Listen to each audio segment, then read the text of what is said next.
ভানুপদ চক্রবর্তী এই নামটি রাজ্য পুলিশের কাছে বেশ চর্চিত নাম। তিনি একজন দক্ষ পুলিশ সুপারের পাশাপাশি একজন ভালো মানের কৃষকও বটে। কর্মজীবনে তিনি যেখানেই চাকুরি করেছেন সমাজদ্রোহী ও নেশা কারবারিদের আতঙ্ক হিসেবেই পরিচিত ছিলেন। তার চাকুরির জীবনে রয়েছে অসংখ্য সাফল্যের রেকর্ডও।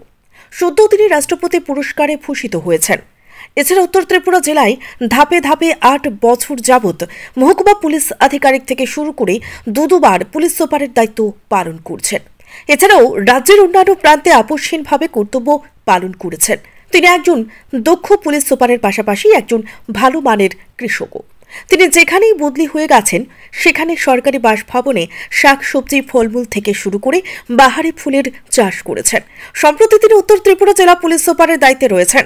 আর তারই কর্মজীবনের পাশাপাশি সুপারের সরকারি বাসভবনে বাহারি শাকসবজি ফলমূল এবং ফুলের চাষ করে সকলের নজর কেড়েছেন।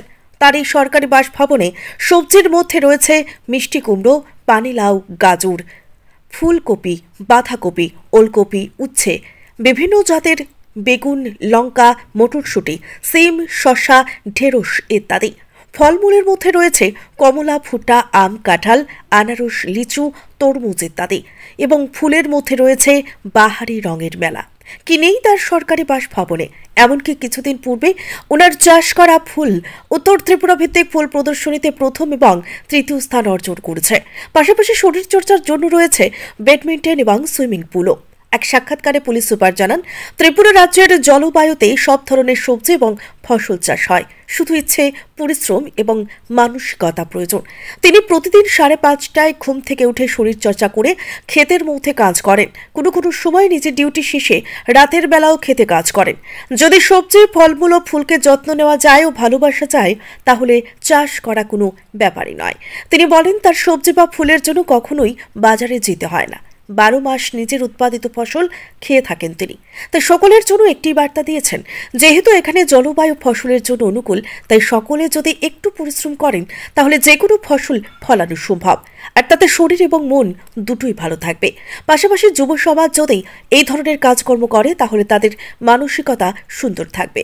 তিনি বললেন, ওনার সবজি ও ফসল দেখতে অনেক মানুষ আসেন।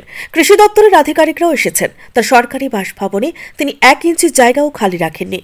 এক কথায় পুলিশ সুপারের কৃষিকাজের উপর এত আগ্রহকে যে কোনো কৃষককেও হার মানাবে। ব্যুরো রিপোর্ট, নিউজ বিকাল।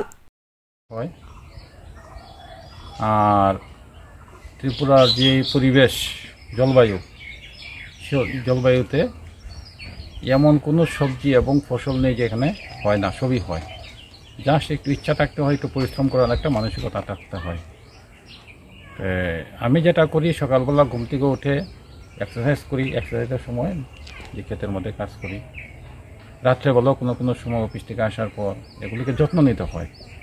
এগুলিকে যদি বাসা যায় তাহলে করা যায়। আর আমার তো বাজারে যেতে হয় না কোনো সবজির জন্য, কোনো ফুলের জন্য। যা পরিমাণ ফুল হয়, বা তো এখানে যে ডিস্ট্রিক্ট লেভেল কম্পিটিশন হয়েছিল সেখানে ফার্স্ট প্রাইজ এবং থার্ড প্রাইজ পেয়েছি ফুলের ক্ষেত্রে। খুব ভালো ভালো ফুল হয় এখানের মধ্যে। হয় মানে করতে হয়, এমনিতে তো কিছু হয় না। তো সবার জন্য একটা বার্তা, যেহেতু এখানে জলবায়ুটা ফসলের জন্য খুব অনুকূল। কারণ আপনারা দেখেছেন এখানে মাটি সম্পূর্ণভাবে লাল মাটি, কিন্তু লাল মাটির মধ্যে প্রচুর সবজি হচ্ছে, ফুল হচ্ছে। তো সবাই যদি একটু পরিশ্রম করে তো এখানে ফসল ফলানো যাবে খুব সুন্দর হবে। আর এটা নিজের শরীরটাকে ভালো রাখে, মনটাকে ভালো রাখে। যুব সমাজ সবাই যদি এই ধরনের কাজকর্ম করে, মানসিকতা সুন্দর থাকবে। কালকে এসেছিল পদ্মপুর থেকে অনেক মানুষ আমার এখানে, ওনাদেরকে আমি বলেছি, পদ্মপুর না, তাদের প্রত্যেকের কাছে 2 কানি, 4 কানি, 5 কানি করে জায়গা আছে। আমি বলেছি যে আপনারা সবজি করুন, ফসল করুন। আর অনেক মানুষ আসেন। কিছুদিন আগে তো এগ্রিকালচার কলেজ থেকে একটা টিম এসেছিল, তো ওনারাও খুব অ্যাপ্রিসিয়েট করে গেছেন। এখানে যে সিস্টেম, আমি 1 ইঞ্চিও জায়গা এখানে খালি নেই, সবটাকে আমি ব্যবহার করছি। আর এমনিতে তো কর্মব্যস্ত, সবসময় থাকতে হয়, সবসময় বাইরে থাকি, কিন্তু যতটুকু সময় দেওয়া যায় দেখেছি একটু কনসেন্ট্রেশন দিলে কোনো কিছুই অসুবিধা হয় না, খুব সুন্দর হয়। Thank you.